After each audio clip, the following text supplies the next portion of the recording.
আসসালামু আলাইকুম রহমতুল্লাহ বরকাত। বিসমিল্লাহির রহমানির রহিম। আলহামদুলিল্লাহ ওয়াসসালাতু ওয়াসসালামু আলা রাসূলিল্লাহ ওয়া আলা আলিহি ওয়া সাহবিহি আজমাইন ওয়া বাদ। ফাকাদ ক্বালা আল-ইমাম আল-বুখারী রাহিমাহুল্লাহু তাআলা বাবু ফাদলিল হারাম ওয়া ক্বাউলিহি তাআলা ইন্নামা উমিরতু আন আ'বুদা রাব্বা হাযিহিল বালদাতিল্লাযী হাররামাহা ওয়ালাহু কুল্লু শাই ওয়া উমিরতু আন আকুনা মিনাল মুসলিমিন ওয়া ক্বাউলুহু জাল্লা যিকরুহু আওয়ালাম নুমাক্কিন লাহুম হারামান আমিনা ইউজবা ইলাইহি সামারাতু কুল্লি শাই রিজকাম মিন লাদুন্না ওয়ালাকিন্না আকসারাহুম লা ইয়ালামুন। সম্মানিত ভাতৃমণ্ডলী, আল্লাহ রাব্বুল আলামিনের প্রশংসা, প্রিয় নবী সাল্লাল্লাহু আলাইহি সাল্লামের উপর সালাত ও সালামের পর আজ জুমাবার এশার সালাতের পরে তারিখ 17 শাওয়াল 1445 হিজরি মোতাবেক 26 এপ্রিল 2024 আমাদের ধারাবাহিক আলোচনা সহিহ বুখারীর হজের পর্ব নম্বর 12। ইমাম বুখারীর হজের পর্বের অধ্যায় নম্বর 43। বিষয়বস্তু বলছেন ইমাম বুখারী রাহিমাহুল্লাহ বাবু ফজলিল হারাম। এই অধ্যায় হচ্ছে হারামের ফজিলত সম্পর্কে। গত পর্বটি ছিল পর্ব নম্বর 11, বাবু ফজলে মক্কা, মক্কার ফজিলত মানে মক্কা শহরের ফজিলত, অবুনিয়ানুহা মক্কার ঘর বাড়ির ফজিলত, আর এটি হচ্ছে হারামের এলাকার ফজিলত। দুটোতে পার্থক্য। মক্কা শহরের ফজিলত, সেটা হারামের ভিতরে হোক বাইরে হোক, আর সেখানকার ঘর বাড়ি সেই সবের ফজিলত। তো ফজিলত বিভিন্ন হাদিসের মাধ্যমে, আয়াতগুলির মাধ্যমে জেনেছি। ইব্রাহিম আলাইহিস সালাম শহরের জন্য দোয়া করেছেন, বরকতের দোয়া করেছেন, রিজিকের দোয়া করেছেন, ইত্যাদি যেসব। আর তারপরে সেখানে আল্লাহর ঘর রয়েছে, পবিত্র ঘর। ইন্না আউয়াল, সবচেয়ে প্রাচীন ঘর, যে ঘর ইব্রাহিম আলাইহিস সালামকে আল্লাহ নির্মাণ করেছেন, সেই ঘরের ফজিলতের কারণে তার চারপাশের ফজিলত, মক্কার ফজিলত। এইভাবে হাদিসগুলির মিল রয়েছে বা সম্পর্ক রয়েছে অধ্যায়ের সাথে। এখন হারামের ফজিলত, যতদূর পর্যন্ত হারাম এলাকা বলে রাসূলুল্লাহ সাল্লাল্লাহু আলাইহি ওয়াসাল্লাম আল্লাহর নির্দেশে ওহীভিত্তিক নির্ধারণ করেছেন যে এখান থেকে এখান পর্যন্ত হারামের এলাকা, পূর্ব পশ্চিমে, উত্তর দক্ষিণ দিকে। আজকাল সেগুলি চিহ্নিত করা আছে পিলারের মাধ্যমে। আয়াত নিয়ে এসছেন দুটি, একটি সূরা নামলের আর একটি সূরা কাসাসের, আর তারপর একটি মাত্র হাদিস রয়েছে অধ্যায়। বলছেন হারামের ফজিলত সম্পর্কে, ওয়া কাউলিহি তাআলা, মহান আল্লাহর বাণীর তাফসীর, ইন্নামা উমিরতু, নবী সাল্লাল্লাহু আলাইহি সাল্লাম বলছেন নিঃসন্দেহে আমি আদিষ্ট হয়েছি। কিসের? আন আবুদা রাব্বা হাযিহিল বালদা, এই নগরীর যিনি মালিক আল্লাহ রব, তার যাতে আমি ইবাদত করি। তোমরা তার ইবাদত করো, দেবদেবীর ইবাদত করছো, মূর্তি প্রতিমার পূজা করছো তোমরা, আর আমাকে আদেশ করা হয়েছে যাতে করে এই নগরী, যে হারামের এলাকা মক্কাতুল মুকাররমার, তার যিনি মালিক আল্লাহ রাব্বুল আলামিন, আসমান জমিনের মালিক, তার ইবাদতবন্দি করি। আল্লাযী হাররামাহা, যে আল্লাহ এই নগরীকে, এই নগরীর বিশেষ বিশেষ এলাকাকে হারাম বলে ঘোষণা করেছেন। হাররামাহা, হারাম বলে ঘোষণা করেছেন। এখানে বেশ কিছু বিধিবিধান রয়েছে, বাধা নিষেধ রয়েছে, এবং সম্মানিত। হারাম মানে সম্মানিত, আল্লাহর কাছে মর্যাদাপূর্ণ। আর বেশ কিছু বিষয় এখানে নিষেধ, সেই জন্য এলাকাকে কি বলা হয়? হারাম বলা হয়, হারাম বলা হয়। আল মসজিদুল হারাম, হারাম বলেন আলিফ ছাড়া, অথবা হারাম বলেন, দুটোরই অর্থ এই দুটো বোঝায়। একটা হচ্ছে সম্মানিতর অর্থ, আর আরেকটি হচ্ছে এখান থেকে মোহতারাম। মোহতারাম আপনারা কিন্তু বুঝেন অনেকে, শব্দটি আরবি উর্দুতে ব্যবহার হয়, কিন্তু আজকাল বাংলাতেও, বিশেষ করে মাদ্রাসা পড়ুয়ারা অনেকেই ব্যবহার করছে। মোহতারাম কেমন আছেন বলছে না? হ্যাঁ, জনাব, সম্মানিত, শ্রদ্ধেয়, হ্যাঁ, এই অর্থে মোহতারাম শব্দটি ব্যবহার করা হচ্ছে। মোহতারাম সভাপতি সাহেব, মোহতারাম। মোহতারামের মাদ্দাই হচ্ছে, ধাতু হচ্ছে হারামিন, হারাম থেকে মোহতারাম, এহতেরাম বা ইখতিয়ার লেগেছে শুধু। আল্লাযী হারামাহা, তাহলে হারাম ঘোষণা সম্মানিত ঘোষণা করেছেন। সম্মান তো খেয়াল খুশি দেওয়া যায় না কোনো জায়গাকে, আল্লাহ ঘোষণা করেছেন। ওয়ালাহু কুল্লু শাই, এবং সব কিছুই তাঁর, মানে সব কিছুর মালিক তিনি আল্লাহ। ওয়া উমিরতু, আমি আদিষ্ট হয়েছি আরও, আন আকুনা মিনাল মুসলিমিন, যাতে মুসলিমদের অন্তর্ভুক্ত হই, অনগতদের অবাধ্য না হয়, নাফরমান না হয়, মুসলিম হই। আল্লাহ মুহাম্মদ সাল্লাল্লাহু আলাইহি ওয়াসাল্লামকে নির্দেশ দিয়েছেন তুমি মুসলিমদের অন্তর্ভুক্ত হবে, যে তিনি আউয়ালুল মুসলিমিন, এই উম্মতের প্রথম মুসলিম। ইব্রাহিম আলাইহিস সালাম তার যুগের আউয়ালুল মুসলিম। প্রতিটি মানুষ যারা আসমানি ওহীর নির্দেশ মোতাবেক জীবনযাপনে, তারা সবাই মুসলিম। আদম আলাইহিস সালাম সর্বপ্রথম মুসলিম এই জমিনে। জি, এই জন্য ইব্রাহিম আলাইহিস সালাম সম্পর্কে এসছে মুসলিম, হ্যাঁ, নিজেও মুসলিম এবং তিনি তার অনুসারীদের মুসলিম নামকরণ করেছেন। যারা মেনে নেয়, আত্মসমর্পণ, তারাই মুসলিম। মানলে মুসলিম, না মানলে মুসলিম না, অমুসলিম। যেসব সুস্পষ্ট বিধিবিধান কেউ যদি অস্বীকার করে, মুসলিমের সন্তান, সে মুসলিম না, মুরতাদুন না, ইসলাম থেকে বেরিয়ে গেছে, সে ফিরে গেছে। সূরা নামলের ৮ নম্বর ৯১। তাহলে এই আয়াত দ্বারা হারামের ফজিলত পাওয়া গেল, যে আল্লাহ রাব্বুল স্বয়ং আসমানি তার বিধান, যে এই মক্কা নগরীকে কী করেছেন, হারাম করেছেন, মানে সম্মানিত করেছেন, হারাম বলে ঘোষণা করেছেন। এখানে বিভিন্ন জিনিস হারাম, যেমনটা দুপুরে আলোচনা করেছি। ও কওলুহু জাল্লা যিকরুহু, মহান আল্লাহর বাণীর তাফসীর, আওয়ালাম নুমাক্কিন লাহুম হারামান আমিন, আল্লাহ বলছেন তাদেরকে কি আমি প্রতিষ্ঠিত করিনি নিরাপদ হারাম এলাকায়, নিরাপদ সম্মানিত এলাকা, তাদেরকে কি প্রতিষ্ঠিত করিনি? আরামসে তারা যুগ যুগ ধরে বসবাস করছে মক্কার লোকেরা, এবং নিরাপদ বসবাস করছে। কেউ তাদেরকে চোখ রাঙা দেখাতে যায় না, কেউ তাদের উপর আক্রমণ করে না। অথচ আরবদের গোত্রীয় হানাহানি, মারামারি আর খুনাখুনির শেষ ছিল না। এক বংশ আর এক বংশের সাথে লেগেই আছে। এই রোগ আমাদের দেশের গ্রাম অঞ্চলে আছে, এখনও আছে, আর একসময় আরও বেশি ছিল। এক বংশের আরেক বংশের সাথে মিল নেই। বসবাস করলে নিজের বংশের, হ্যাঁ, গোত্রের আশেপাশে বসবাস করতে হইতো গ্রাম অঞ্চলে। যদিও শহরে এমনটা নেই, শহরে কেউ কাউকে চেনে না, খবরও নেই, কে কী করছে না করছে ওই সব নেই, ভালো মন্দ নেই। তো শহরের কিছু ভালো দিক আছে, আর কিছু আবার খারাপ দিকও আছে। গ্রামের কিছু ভালো দিক আছে, কিন্তু খারাপ দিকও অনেক আছে। ভালোভাবে বলা যাবে না যে গ্রাম খুব ভালো, আর এটাও বলা যাবে যে শহর খুব ভালো। দিনী শিক্ষা, দিনী আলোচনা শোনা, আলেম ওলামাদেরকে পাবেন, ইসলাম চর্চা করতে পারবেন, হ্যাঁ, তারপরে আপনি বিভিন্ন সুযোগ সুবিধা পাবেন, দুনিয়ার শিক্ষা, তারপর আপনি চিকিৎসা, এগুলোর জন্য শহর। গ্রাম অঞ্চলে কয়জন বড় বড় আলেমরা থাকে, কি করে থাকবে এটা গ্রামে? মানে কী খেদমত করবে? এটা বড় মাদ্রাসাও নেই তার মতো যে সে সেখানে শিক্ষকতা করবে। সুতরাং এই ছোটো মোটো মৌলবী, হুজুর, মোল্লা যারা মানুষকে ইসলামের নামে বিভ্রান্ত করছে, ইল্লা মাশা আল্লাহ, ইল্লা মাশা আল্লাহ, সেই আকীদা যদি বুঝি, আর কারণ সেটা আলাদা কথা।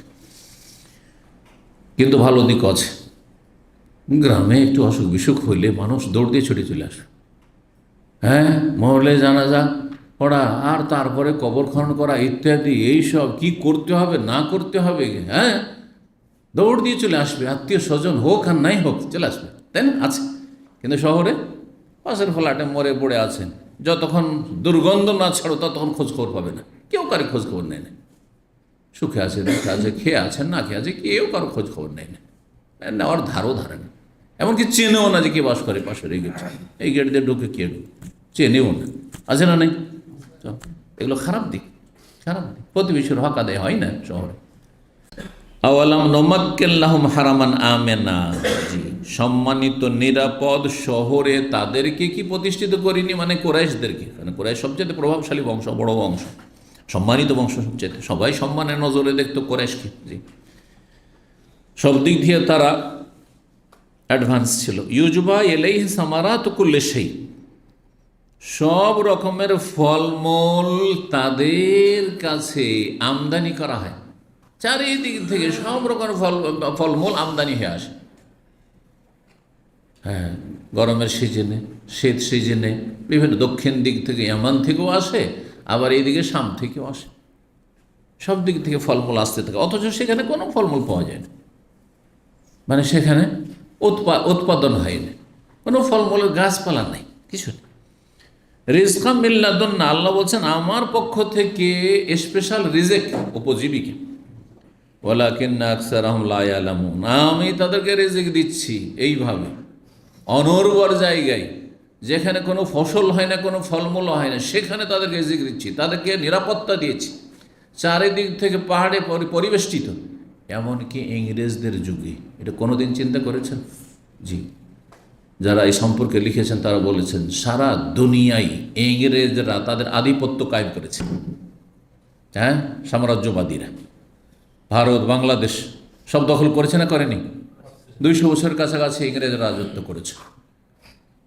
আর তারপরে গিয়েছে কোনখান দিয়ে? এই জেদ্দা পাশ দিয়ে গেছে, মক্কার পাশ দিয়ে গেছে, কিন্তু মক্কায় ঢুকেনি।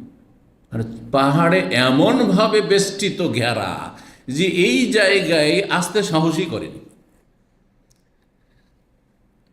আর যদি সাহস করতো তার আগে তো চিন্তা করা লাগবে যে কোনো জায়গায় ঢুকতে হবে। তো আল্লাহর ওপর তাদের দেমাগে মগজে এই চিন্তায় দেয়নি যে চল মক্কায় ঢুকবো। হ্যাঁ, মুসলমানদের শত্রু তারা ছিল, ব্রিটিশরা বড় শত্রু, এবং মুসলমানদের উপর সবচেয়ে বেশি জুলুম করেছে ভারত উপমহাদেশ। হিন্দুদেরও জুলুম করেনি, হিন্দুরা তো চামচামি করেছে ব্রিটিশের। আর বড় বড় পদ নিয়েছে, যত জুলুম নির্যাতন হয়েছে মুসলিমদের উপর হয়েছে। যাদের কাছ থেকে দেশ দখল করেছে তাদের বলি ভয় বেশি, কারণ তারা তাদের পূর্বে হারিয়ে যাওয়া অবস্থা উদ্ধার করার জন্য জানে প্রাণে চেষ্টা করবে, এটি সবাই জানে। এই জন্য তাদের উপর জুলম অত্যাচার বেশি চালিয়েছে। লানাহুমুল্লাহ, যারা দুনিয়া থেকে তাদের চলে গেছে কাফের, তাদেরকে আল্লাহ লানত করুক, আর তারা যারা আছে তাদেরকে আল্লাহ হেদায়েত দান করুন, এবং তাদের অনিষ্ট থেকে আল্লাহ মুসলিম উম্মাহকে রক্ষা করুন। কিন্তু দেখেন মক্কাকে এই নাপাকদের পা থেকে, পায়ের ধুলা থেকে, পদার্পণ থেকে আল্লাহ কিভাবে রক্ষা করেছেন পাহাড় দিয়ে ঘেরা, যে এখানে ঢুকে যাই তারপরে বেরোইতে পারবো কি পারবো না, বিপদ চারিদিক থেকে তখন আসেনি। কিভাবে আল্লাহ রাব্বুল নিরাপদ করেছেন যুগে যুগে মক্কা নগরীকে। ওয়ালাকিন্না আকসারাহুম লা, তারপরেও তারা আল্লাহর ইবাদতবন্দি করেন না।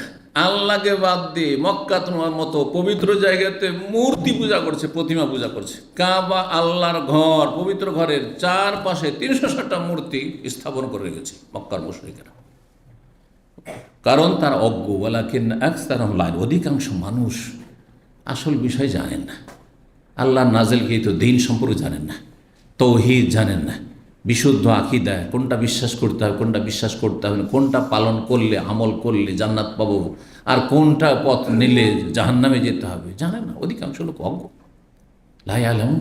অধিকাংশরা পাপী, অধিকাংশ নাশকরগুজার। যেখানে অধিকাংশ এসে সেখানে আল্লাহ নিন্দা করেছে। তাহলে সংখ্যা গরিষ্ঠতা হচ্ছে বাতিলের মাপকাঠি, হকের মাপকাঠি না। ভালো করে শোনা, সংখ্যা গরিষ্ঠতা কিসের মাপকাঠি? বাতিলের, বাতিল, ভ্রান্ত। তো সংখ্যা মেজরিটি দিয়ে আপনি কি করবেন? এই গণতন্ত্রে মেজরিটি মাস্ট বি গ্রান্টেড, না না না, এই ফর্মুলা ইসলাম অস্বীকার করে, বাতিলপন্থী বলে তাদেরকে। কখনো শান্তি আসবে না। সূরা কাসাস আয়াত নম্বর 57, 1587 নম্বর হাদিস। ইমাম বুখারী রাহিমাহুল্লাহর ওস্তাদ আলী বিন আবদুল্লাহ, আর তার ওস্তাদ জারির বিন আব্দুল হামিদ, তার ওস্তাদ মনসুর, তার ওস্তাদ হচ্ছেন মুজাহিদ প্রখ্যাত তাবেঈ, তার ওস্তাদ আরেক তাবেঈ তাউস, ইমাম তাউস বড় ইমাম ছিলেন তাবেঈ, তার ওস্তাদ তাউস বিন কায়সান, তার ওস্তাদ ইবনে আব্বাস রাদিয়াল্লাহু তাআলা আনহুমা বলছেন কালা রাসূলুল্লাহ বলেছেন ইয়াউমা ফাতহে মক্কা, মক্কা বিজয়ের দিনে, ইন্না হাযাল বালাদ হারামাহুল্লাহ, এই নগরী, বালাদ মানে শহর, নগরী, এই নগরীকে আল্লাহ সম্মানিত করেছেন, হারাম বলে ঘোষণা করেছেন, আল্লাহ ঘোষণা করেছেন। লা ইউযাদু শাওকুহু, তার যে কাঁটাগুলি আছে সেই কাঁটাগুলিকেও কি করা যাবে না, কাটা যাবে না। আজাদা ইয়াজব মানে কাটা, কাঁটাযুক্ত গাছ রয়েছে, ঘাস রয়েছে, সেগুলি উঠিয়ে ফেলা যাবে না, আছে থাকতে থাক, ওইভাবে থাকতে থাক। ওয়ালা ইউনাফারু সাইদুহু, আর সেখানকার শিকারী পশুকে তাড়ানো যাবে না। শিকার তো করা যাবে না, কিন্তু একটু এখান থেকে তাড়িয়ে দিই আর পালিয়ে যাবো, হ্যাঁ, হারামের বাইরে, তখন গিয়ে ওখানে শিকার করবো। আর যারা শিকারের নেশা আছে ওরা জানে যে কেমন নেশার নেশা, দেখছেন যে এখানে এই যে বড়শিতে মাছ ধরার নেশা, সারা রাত ও একটা বড়শি নিয়ে দাঁড়িয়ে আছে দাঁড়িয়ে আছে দাঁড়িয়ে আছে, আউযুবিল্লাহ। মাগরিব নেই, এশা নেই, ফজর নেই, আল্লাহ নেই, পরকাল নেই, স্ত্রী নেই, ছেলে মেয়ে নেই, ঘুম নেই, কিছু নেই, না দুনিয়া না আখিরাত। ঘন্টার পর ঘন্টা এরকম দাঁড়িয়ে আছে শুধু বড়শি নিয়ে, আর দেখেন যে দুটা চারটা মাছ পেয়েছে, কখনো পাইনি, নিশাতে আশাতে। কেমন শিকার করার নেশা, এটা তো মাছ শিকার বললাম। আর যাদের বনে জঙ্গলে গিয়ে হরিণ শিকার করার নেশা, খরগোশ শিকার করার নেশা, কবুতর পাখি, বিভিন্ন পাখিগুলো শিকার করার নেশা, তাদের যে নেশা কেমন, তাদের সাথে মিশলে বুঝতে পারেন যে কেমন নেশা। আর ওইটা বোঝার জন্য আপনাদের অনেকের ক্রিকেট দেখার নেশা, ইন্টারন্যাশনাল সেসব ম্যাচ দেখার নেশা, এই নেশা যাদের আছে, ওর নিজের ঘুমকে হারাম করে নিয়েছে, স্ত্রীকে হারাম করে নিয়েছে, ছেলে মেয়েকে হারাম করে দিয়েছে, আর দুনিয়ার সমস্ত কিছুকে হারাম করে দিয়ে শুধু খেলা আর খেলা, এমন মেয়েতে আছে। যদি তার যেটা প্রিয় পার্টি, প্রিয় যেটা কি বলে টিম, সেটা হেরে যায়, আত্মহত্যা করে দিচ্ছে, আর না হলে মারামারি করে খুন হয়ে যাবে, খুন করে দিবে। আউযুবিল্লাহ মিনাশ শাইতানির রাজিম। কত নোংরামি এগুলা, কত নোংরামি। একজন মুসলিমের চরিত্র এরকমটা হইতেই পারে না, নামাজের হওয়া তো দূরের কথা। একটু সুস্থ মস্তিষ্ক সম্পন্ন মানুষের এই চরিত্র আর এই বদ অভ্যাস হওয়া মোটেই সমীচীন নয়। আশা করি আপনাদের নেই, আর যদি থাকে তওবা করে ফিরে আসেন। এগুলো ভালো লক্ষণ নয়, এগুলো শয়তানের পথ, জি, অসৎ লোকদের পথ, জি, এগুলো ভালো মানুষের কাজ নয়, জি। তো সেখানকার শিকারীকেও তাড়াতে পারবেন। ওয়ালা ইয়ালতাকে তো লোকতা তাহু ইল্লামান আররাফাহা, আর সেখানকার হারিয়ে যাওয়া পড়ে থাকা বস্তু কেউ কুড়াতে পারবে না, উঠাতে পারবে না। ইলতিকাত মানে উঠিয়ে না, উঠাতে পারবে না, কুড়াইতে পারবে না। ইল্লামান আররাফাহা, এমন ব্যক্তি শুধুমাত্র উঠাইতে পারবে যে সারা জীবন ধরে সেটার ঘোষণা করতে থাকবে। কে আছে যে সারা জীবন আমি ঘোষণা করতে থাকবো, এই মোবাইল পেয়েছি, একটা মোবাইল পেয়েছি, প্রতিদিন আসবে হারামের সামনে বলে মোবাইল পেয়েছি, মোবাইল পেয়েছি, একটা মোবাইল পেয়েছি, মোবাইল পেয়েছি। কী করবো? কার কাজ কাম নেই, সংসার নেই, সুতরাং কেউ উঠাবে না। আল্লাহু আকবার, সব কিছু নিরাপদ। এ হচ্ছে হারামের এলাকার ফজিলত। এই ফজিলত হারামের এলাকা পর্যন্ত সীমিত। হারামের বাইরে মসজিদ তানিমের বাইরে চলে যান, অসুবিধা নেই, ওখান থেকে উঠিয়ে নেন দামামের মধ্যে, 1 বছর ঘোষণা করলেই চলবে। বুঝতে পারছেন না? মেনা মুজদালিফা পর্যন্ত। আরাফায় যদি কোনো কিছু হারিয়ে যাওয়া বস্তু মানে ওখান থেকে উঠিয়ে নেন। যদিও আরাফার অবস্থান কত গুরুত্বপূর্ণ, কিন্তু আরাফা হারামের বাইরে, হালাল এরিয়াতে, সুতরাং আরাফা থেকে উঠিয়ে এলে অসুবিধা নেই। জি, এই ছিল হাদিস। এখন 40 নম্বর অধ্যায়, বাবু তৌরিসে দূরে মক্কাতা ওয়া বাইইহা ওয়া শিরাইহা। গুরুত্বপূর্ণ একটা অধ্যায়। কি আওয়াজ করছেন? আল্লাহ হিদায়াত করে।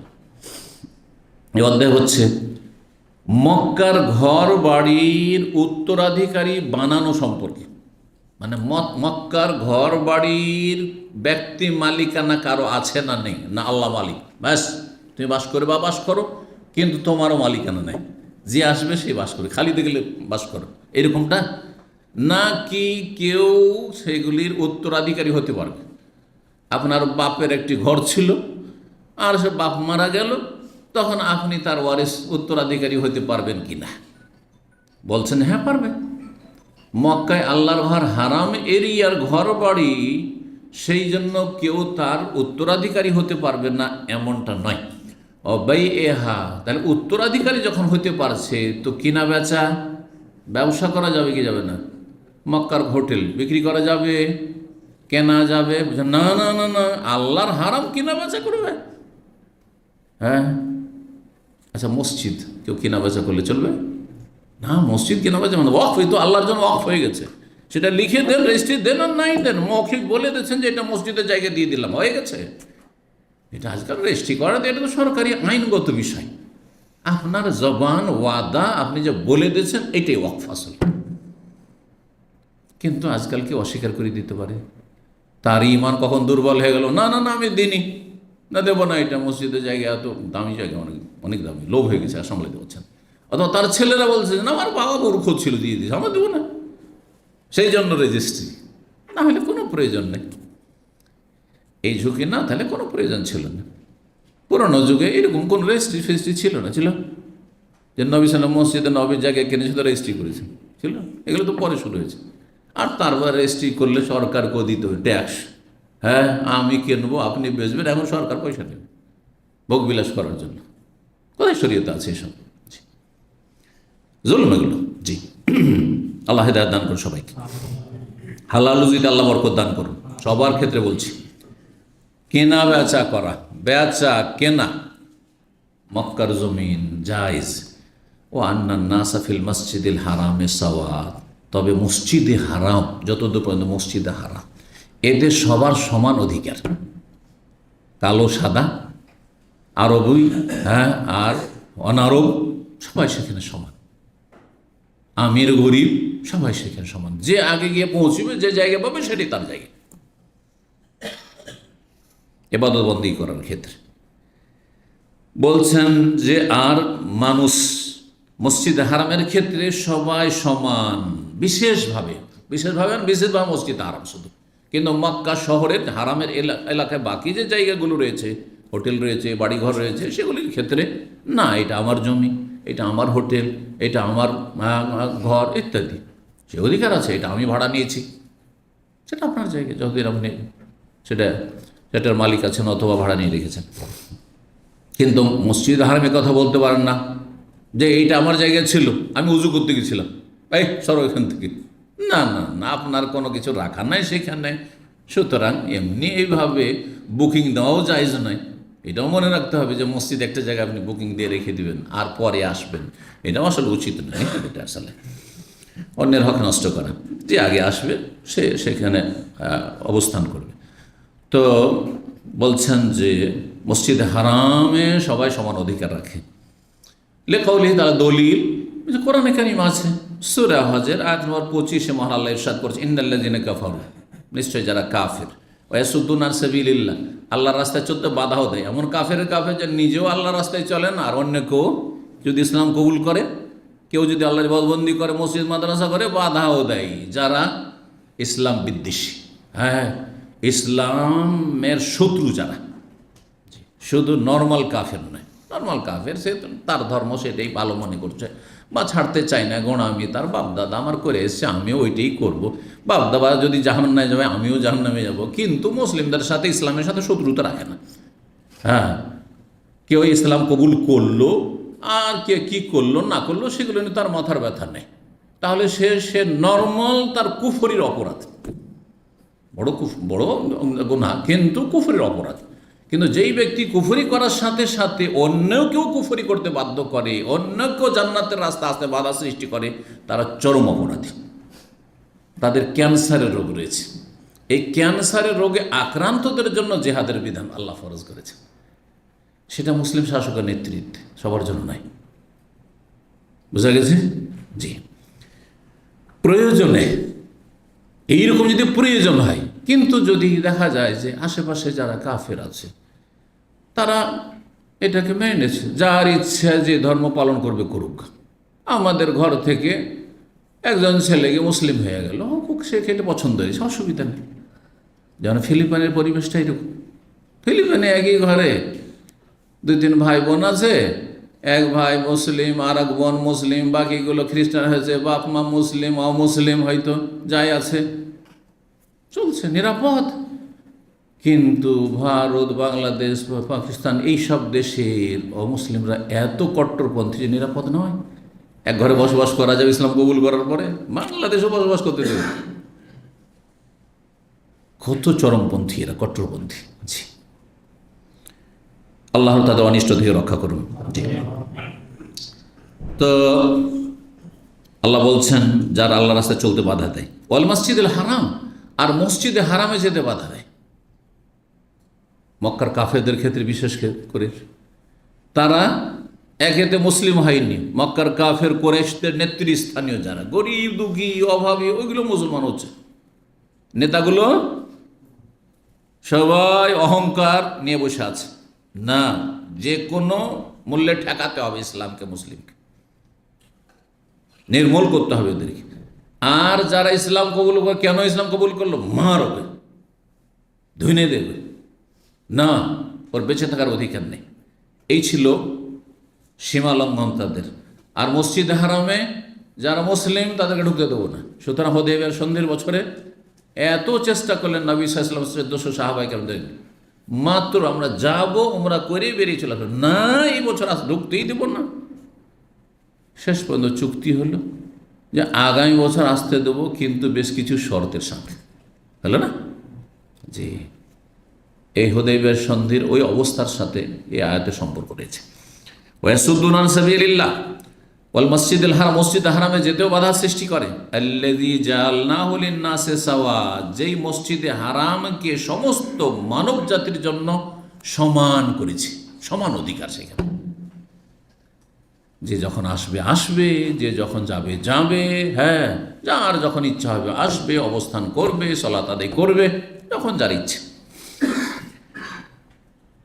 সাওয়াআনিল আকিফু ফীহি ওয়াল বাদ, সেখানে যারা স্থানীয় মক্কার বসবাসকারী, আকিফ মানে সেখানকার মুকিম। এই যে আপনাদেরকে মুকিম বলা হচ্ছে, ক্ষণস্থায়ী যারা আছেন, বোঝা গেছে না? আর যারা দেশি এখানকার নাগরিক তাদেরকে মুওয়াতিন বলা হচ্ছে। জানেন আরবি দুটো? জি, মুকিম আপনারা। আর যারা এমনি ভিজিটে আসে তাদেরকে মুকিম বলা হয় না। ভিজিটে আসলে 3 মাস 6 মাস কি 1 বছরই থেকে গেল, তারপরে সে মুকিম না এখানে। কিন্তু শরীয়তের মুকিম মুসাফিরের জায়গাতে মুকিম হয়ে গেছে, ও 4 দিনের বেশি হয়েছে, মুকিম হয়ে গেছে। কিন্তু একামার ভাষায়, হ্যাঁ, জাওয়াজাতের ভাষায় কি, সে হচ্ছে জায়ের, ভিজিটর। বোঝা গেছে? আর যদি সে ট্যুরিস্ট হয় তাহলে সে সাইয়াহ, হ্যাঁ, সে আহাতে এসছে, ভ্রমণে এসছে।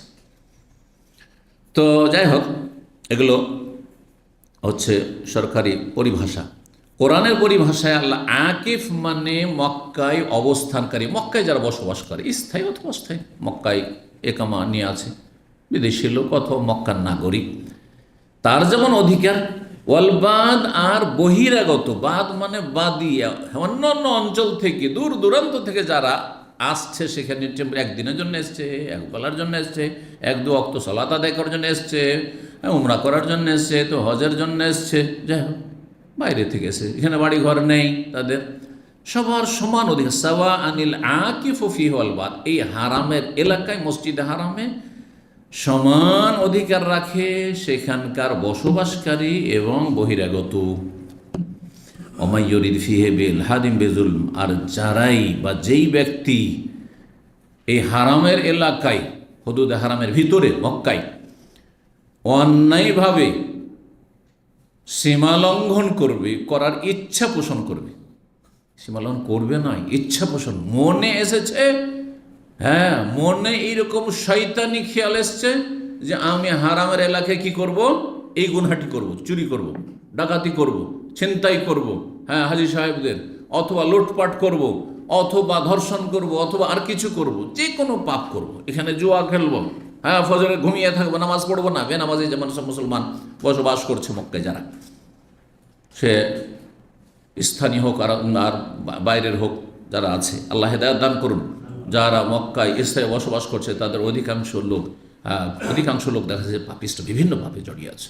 ইল্লা মাশাআল্লাহ, যাকে আল্লাহ হেদায়েত নসিব করেছেন। তো খুব দুঃখ লাগে যে আল্লাহ রাব্বুল আলামিন তাদেরকে সম্মানিত করেছেন, মক্কা নগরীতে জায়গা দিয়ে, একামা দিয়ে, কাজকর্মের সুযোগ সুবিধা দিয়ে, কিন্তু আল্লাহর ঘরের হক আদায় করে না। এই ঘরের মালিক যিনি রব, তার হক আদায় করেন না, এই নিয়ামতের মূল্যায়ন করেন না। আল্লাহু আকবার, কত যে ক্ষতিগ্রস্ত।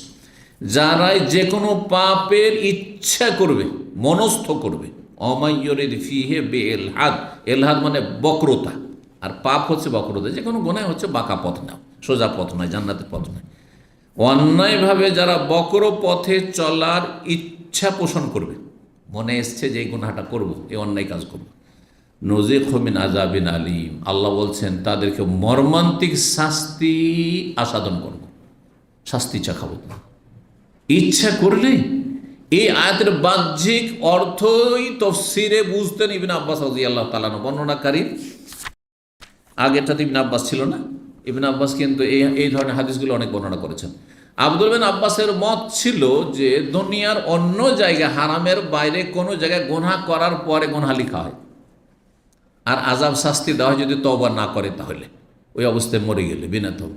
কিন্তু মক্কা নগরীতে হারামের ভিতরে কেউ যদি গুনার ইচ্ছা করে, গুনাহ করলো না, খালি ইচ্ছা করেছে, তাতে কিন্তু কঠিন শাস্তি আল্লাহ দেবেন। এই আযাবের ভয়ে, এই আয়াতের শাস্তির ভয়ে তিনি মক্কা ছেড়ে হিজরত করে তায়েফ চলে গেছিলেন। আর তারপরে শেষ জীবনটা তার মতের অটল থেকে তায়েফে বসবাস করেছেন। মাঝে মাঝে মক্কা আসতেন, জিয়ারতে উমরা করতে, তওয়াফ করতে আসতেন, কিন্তু তায়েফে বসবাস করতে। আর তায়েফে কবর রয়েছে, মসজিদ আব্দুল্লাহ ইবনে আব্বাস রাদিয়াল্লাহু তাআলা, যারা তায়েফ ঘুরেছেন হয়তো দেখেছেন। কে দেখেছেন? তায়েফের লোক দেখেছেন না? লম্বা হাত উঠাবেন। তায়েফে ব্যবসা করেছেন, মাশাআল্লাহ, আল্লাহ তার বরকত দান করুন, জাযাকুমুল্লাহ খায়র। এক সময় অনেক ভালো ব্যবসা করেছেন তায়েফে, কিন্তু এই করোনাতে অনেকেই ওপরে উঠেছে আর অনেকে নিচে নেমে গেছে। কিন্তু আল্লাহর পরীক্ষায় যারা হারাম উপায় মানুষের শোষণ করেছে, হ্যাঁ, কসাইগিরি করেছে, আর মানুষের উপর জুলম অত্যাচার করেছে, এমন এমন কিছু করেছে যাতে করে দেশে যাবেন, ফ্লাইটে উঠবেন, এত টাকা দিয়ে এই করে আসেন। হ্যাঁ, কি বলতো সেটাকে? হ্যাঁ, করোনা সার্টিফিকেটে আসেন, তো এই করেন, তো সেই করেন। তো এইভাবে যে যারা করেছে, এর পিছনে যদি কোনো ষড়যন্ত্র থেকে থাকে, যারা এইসব করেছে, আল্লাহর রহমত তাদের যেন দুনিয়াতে কঠিন শাস্তি দান করেন, আল্লাহর রহমতের আযাব তাদের উপরে নেমে আসে। জি, মানব জাতির চরম তারা ক্ষতি করেছে।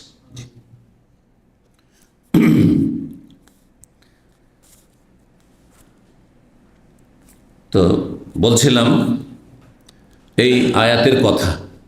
কিন্তু গুনার ইচ্ছা করলে আল্লাহ কঠিন শাস্তি দেবেন, এটা আল্লাহর শাসানি।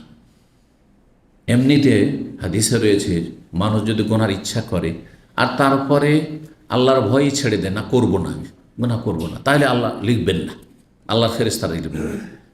কখন লিখবেন? ইচ্ছা করলে। ইচ্ছা করেছেন, সংকল্প করেছেন, কিন্তু যে কোনো কারণে করতে পারলেন না গুনাহ, তাহলে লিখা হবে, গুনাহ লিখা হবে। ভালো করে শুনে রাখেন। একজন লোক চুরি করার জন্য ইচ্ছা করলো যে আজকে চুরি করব, আর তারপর চুরি করতে গেল, বাড়িওয়ালা জেগে গেল, যার ফলে জান নিয়ে পালিয়ে যেতে হইল। হ্যাঁ, জান বাঁচিয়ে পালিয়ে গেল, গুনাহগার না? সে পাক্কা চোরের গুনাহ, যদিও কিছুই একটা টাকা চুরি করতে পারল না। কারণ বাড়িওয়ালা না জাগলে অথবা কেউ দেখে না আনলে, জেনে না আনলে সে অবশ্যই চুরি করত। হ্যাঁ, কিন্তু চুরি করতে গিয়েছে, আর তারপরে বাড়ি ফুটাও করে দিয়েছে, বাড়ির মধ্যে ঢুকেও পড়েছে। পরে আল্লাহর ভয় হয়ে গেছে, এটা মানুষের কাজ না, এটা করবো না, এটা মুসলিমের কাজ হইতে পারে না।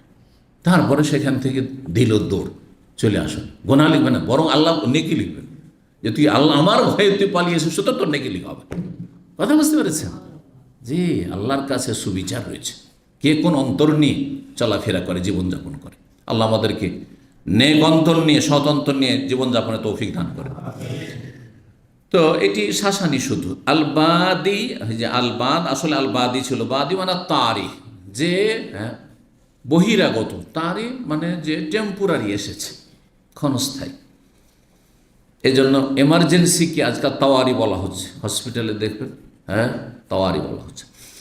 মাকুফান, কোরআনে আরেকটি আয়াতে মাকুফান মানে ওয়াল হাদিয়া মাকুফান, এই ওয়াল আল আকেফ থেকে, আকেফ মানে স্থায়ী বসবাসকারী, আর মাকুফান এমন কোরবানির পশুকে বলা হয় যেটাকে কি করা হয়েছে, নির্ধারণ করা হয়েছে, নির্দিষ্ট করা হয়েছে যে এটাকে আমি কোরবানি করব, বা এটাকে আমি কোরবানি করতে নিয়ে যাচ্ছি মেনার মাঠে। 1588 নম্বর হাদিস বর্ণনা করেছেন ওসামা বিন যায়েদ রাদিয়াল্লাহু তাআলা আনহু। রাসূলুল্লাহ সাল্লাল্লাহু আলাইহি ওয়াসাল্লামের পালক পুত্র ছিলেন যায়েদ বিন হারেসা, আর তার ছেলে ওসামা নবী সাল্লাল্লাহু আলাইহি ওয়াসাল্লাম খুব প্রিয়, জনপ্রিয় ছেলে ছিলেন। আন্নাহু কাল, তিনি বলেন, তিনি বললেন, ইয়া রাসূলুল্লাহ, আল্লাহ রাসূল, আইনা তানজালু ফি দারিকা ফি মক্কা। নবী সাল্লাল্লাহু মক্কা আসছিলেন। তো ওসামা বলছে যে আপনি যে মক্কা যাচ্ছেন, মক্কায় কার বাড়িতে আপনি থাকবেন কি জিজ্ঞাসা করছে। ওসামা খুব ভালোবাসতেন নবী সাল্লাল্লাহু, যেমন হাসান হোসেনকে তেমন ওসামাকে খুব ভালোবাসতেন। তো ওসামা বলছেন যে আইনা তানজালু, আপনি কোথায় অবতরণ করবেন, ফি দারিকা, আপনার বাড়িতে মক্কায়। মক্কায় কোথায় থাকবেন? আপনি তো হিজরত করে চলে এসেছেন, তো কার বাড়িতে থাকবেন কি? আত্মীয় স্বজনের বাড়িতে থাকতে হবে, ভাই বেরাদরি। ফাকালা, বললেন নবী সাল্লাল্লাহু আলাইহি ওয়াসাল্লাম, থাকবো কোথাও? হাল তারাকা আকিলুন মিন রিবাইন আও দুরিন, আকিল যে আমার চাচাতো ভাই, আলী রাদিয়াল্লাহু তাআলা ভাই আকিল ইবনে আবি তালেব, আর আলী ইবনে আবি তালেব, বুঝা গেছে?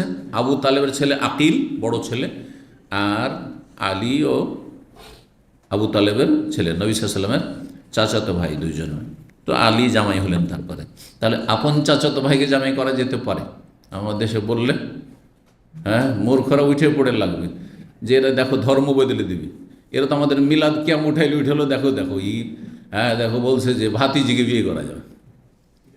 কত মূর্খ যে আমাদের সমাজে বসবাস করছে, মুশকিল।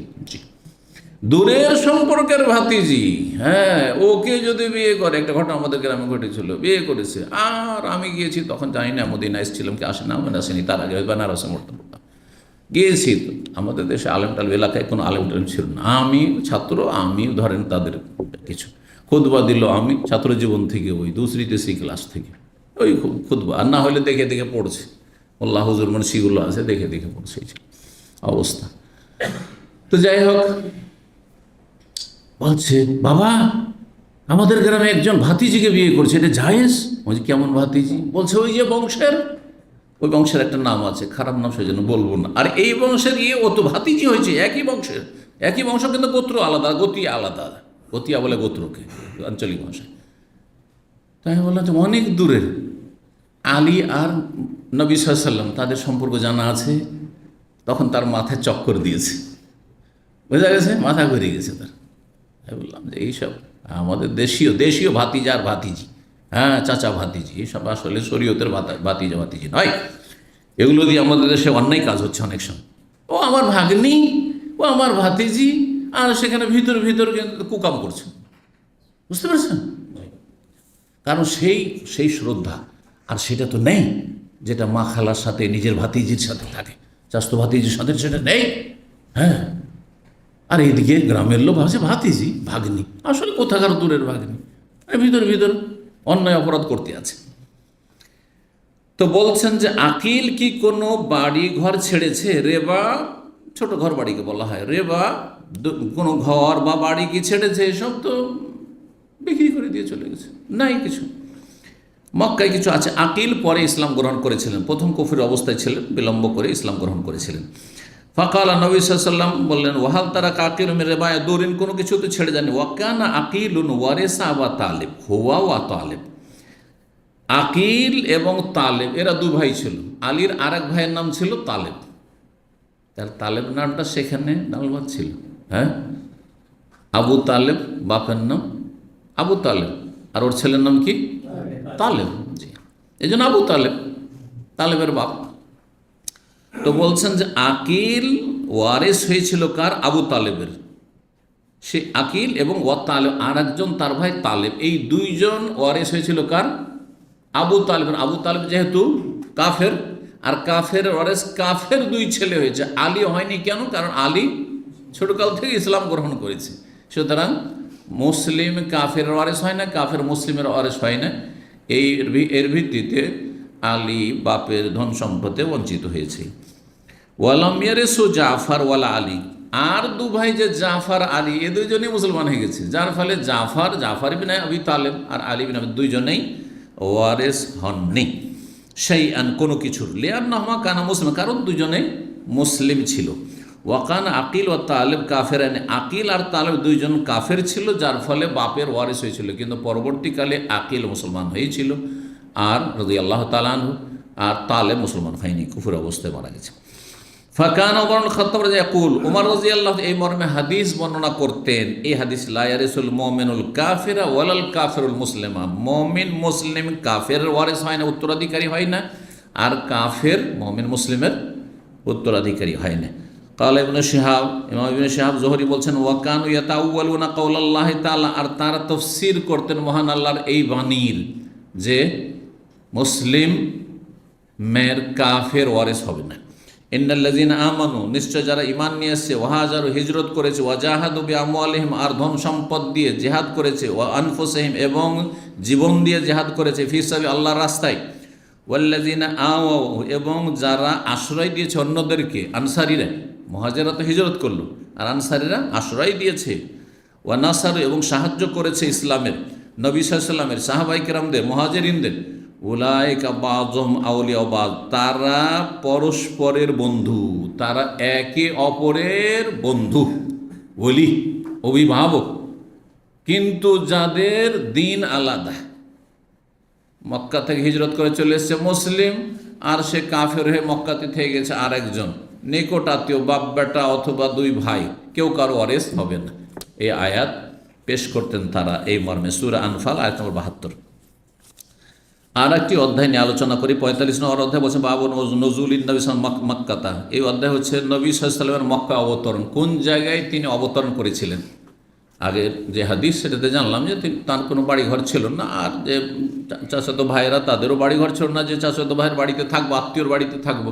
তাহলে তিনি ছিলেন কোথায়? তাঁবু লাগিয়ে মুহাসসাব নামক স্থানে ছিলেন। জি। আর এক সময় ওই তুয়া নামক স্থানে, যে কূপের কথা আলোচনা করবো, সেখানে এসে রাতে অবস্থান করেছেন, আর তারপর সেখানে সকালে গোসল করে তারপরে এসে করেছেন। আর এমনিতে যখন হজ করে বিদায় হয়েছেন তখন মুহাসসাব থেকে বিদায় হয়েছেন, এক রাত থেকে, সেখানে 14 তারিখ, 13 তারিখের পরে 14 তারিখের রাতটি। তো এই অধ্যায়ে বলছেন 1589 নম্বর হাদিসে আবু হুরায়রা রাদিয়াল্লাহু তাআলা আনহু বর্ণনাকারী বলছেন, কালা রাসূলুল্লাহ সাল্লাল্লাহু আলাইহি ওয়াসাল্লাম বলেন, হিনা আরাদা কুদুম মক্কা, যখন মক্কা আসার ইচ্ছা পোষণ করলেন, নবী সাল্লাল্লাহু আলাইহি ওয়াসাল্লাম মক্কা আসছেন, থাকবো কোথায়? বলেন মানজিলুনা গাদান ইনশাআল্লাহ তাআলা, আগামী দিনে। গাদান মানে শুধু আগামীকাল না, আগামী দিন। দেখেন আমরা বাংলায় যদি আগামীকাল বলি তাহলে কালকে, কিন্তু আজকে জুমাবার তো কালকে শনিবার, কিন্তু আগামী দিনে মানে আগামী সময়গুলিতে। তো গাদান দুই অর্থে ব্যবহার হয়। গাদান শব্দটি দুই অর্থ, কখন আগামীকাল হয় আর কখনো আগামী দিনে। এই জন্য ওয়াল তানজুর নাফসুম মা কাদ্দামাত লিগাদ, তোমাদের প্রত্যেককে চিন্তা করা উচিত, চিন্তা করে দেখুক যে আগামী দিনের জন্য কি পাঠিয়েছে আল্লাহর কাছে আমলনামাতে। এটা আগামীকালকের জন্য নাকি? হ্যাঁ, আগামী দিন মানে কি? কিয়ামতের দিনের জন্য ভাই, আখিরাতের জন্য। আগামী দিন মানে আখিরাত, দুনিয়া নয়। দুনিয়া হচ্ছে আজ, আর আখিরাত হচ্ছে মরণের পরের জীবনের জন্য কি পাঠিয়েছেন। ওয়াল তানজুর নাফসুন, কি আমল পাঠিয়েছেন, জান্নাতে যেতে পারবেন কি পারবেন না, এই কথা গাদ বলেছেন। কিন্তু আগামীকাল, তো আগামীকাল কাছের আগামীকালও আছে আর দূরের আগামীকাল আছে। তো এখানে নবী সাল্লাল্লাহু আলাইহি ওয়াসাল্লাম বলছেন যে মানজানুল গাদান, আমাদের অবস্থান স্থল, আমাদের বাসা, গাদান আগামীকালকে, ইনশাআল্লাহ তাআলা মানে আগামী দিনে যে যাচ্ছি আমরা মক্কায়, আল্লাহ চাইলে কোথায়? বেখাইফে বানি কেনানা, বানি কেনানার খাইফে, বানি কেনানা খাইফে, বানি কেনানা, বানু কেনানা একটি গোত্র, কেনানা গোত্র, সেই গোত্রের লোকেরা ওই এলাকায় বসবাস করত। আর সে এলাকার খাইফ নামক জায়গায় আমরা সেখানে অবস্থান করব, তাঁবু লাগিয়ে, খেমা লাগিয়ে। খাইফ কাকে বলা হয় তারা বুঝেন। আরবিতে প্রত্যেকটা ভাষার ব্যাখ্যা রয়েছে। ওয়াদি, মাসিল, মাসিল মানে যেখান দিয়ে পানি বয়, দুই দিকে উঁচা জায়গা আর একেবারে নিচু জায়গা, নালা, সেখান দিয়ে পানি প্রবাহিত। একটু বর্ষা বৃষ্টি হলে পানি বইবে, বা যদি বানবন্যা হয় তো পানি বইবে, তাহলে সেটাকে মাসিল বলতো তারা। ওয়াদি, দুই দিকে বিশাল বিশাল পাহাড় আছে, আর দুই পাহাড়ের মাঝখানে চিপা জায়গা হয়ে গেছে উপত্যকা, যেটা বাংলাতে বলা হচ্ছে উপত্যকা। নিচু জায়গা যেটা সমতল ভূমি, সেটাকে বলা হয় উপত্যকা বলা হয় বা ওয়াদি বলা হয়। খাইফ কোনটাকে বলা হয়? যখন পাহাড়, দুই দিকে পাহাড় আছে আর দুই পাহাড়ের মাঝখানে নিচু জায়গা আছে, তো ধীরে ধীরে না নিচা হয়, একেবারেই তো নিচা হয়ে যায় না, তাই না? ধীরে ধীরে ধীরে নিচা হচ্ছে। তো একেবারে যে নিচু জায়গা, একেবারে তলা, সেটার নাম মাসিল, নিচু জায়গা। আর তার ওপরের যে জায়গাগুলি পাহাড়ের কিনারায়, কিন্তু সেগুলোতে মানুষ স্বাভাবিক বসবাস করছে, একটু উঁচা, পাহাড়ের উপরে নয়, কিন্তু ধীরে ধীরে কি হচ্ছে, একটু উঁচু হচ্ছে দুই দিকে। এই জায়গাগুলো, একটু উঁচু জায়গাগুলোকে খাইফ বলা হয়। তো এইরকম জায়গায়, যাতে করে বৃষ্টি হলে একবারে পানি জমে না যায়, ওই রকম জায়গায় তাঁবু লাগিয়ে নবী সাল্লাল্লাহু আলাইহি ওয়াসাল্লাম খাইফ, এই সব জায়গাগুলিতে কী করেছিলেন? সাহাবায়ে কেরামদেরকে নিয়ে অবস্থান করেছিলেন।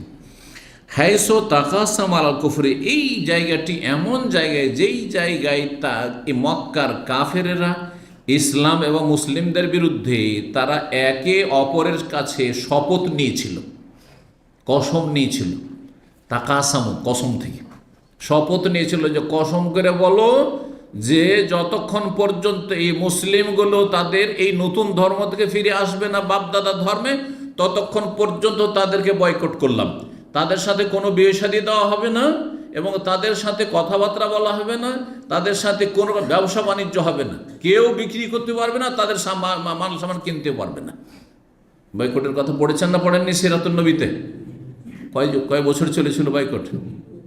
হ্যাঁ, প্রায় 3 বছর 3 বছর বয়স ছিল। শেবে আবি তালেবে বন্দি অবস্থায় নবী সাল্লাল্লাহু আলাইহি ওয়াসাল্লাম, তার সাহাবাই কেরামগণ, তার বংশের লোকেরা বানু হাশেমের সাথে, হাশেম গোত্র তাদের বলছে, এই চারটি যে আপনার আব্দে মোনাফের 4 ছেলের মধ্যে 2 ছেলে আব্দে শামস আর নওফাল, এরা কুফরের ওপর খুব অনড় ছিল, মানে কট্টর কাফের ছিল, এরা চরম শত্রুতা করেছে। আর বানু হাশেম গোত্রের যারা গণ্যমান্য তারা ইসলাম কবুল করেছে, আর যারা ইসলাম কবুল করেনি ওই রকমের চরম শত্রুতা করেনি, একমাত্র আবুল লাহাব ছাড়া, আবুল লাহাব নবী ইসলামের চাচা ছাড়ে। এই জন্য আল্লাহ তার নাম ধরে আয়াত নাযিল করে ধ্বংসের কথা আল্লাহ বলেছেন। কিন্তু নবী সাল্লাল্লাহু আলাইহি ওয়াসাল্লাম নিকট আত্মীয় হওয়ার পরে এত শত্রুতা, এত দুশ্মনী, যে তার শাস্তিও কঠিন। আর বাকিরা সবাই কিন্তু নমনীয় ছিল ইসলামের সাথে এবং নবী সাল্লাল্লাহু আলাইহি ওয়াসাল্লাম সাহাবায়ে কেরামদের সাথে, জুলুম অত্যাচার তেমন করত না তারা, ইসলাম কবুল না করল। আর অধিকাংশ তারা ইসলাম কবুল করেছে। আর একটা হচ্ছে একে তালেব, জি জি, এটা হচ্ছে না মোত্তালেব, তালেব হচ্ছে মোত্তালেব, মোত্তালেব, হাশেম আর আব্দে শামস আর নওফাল।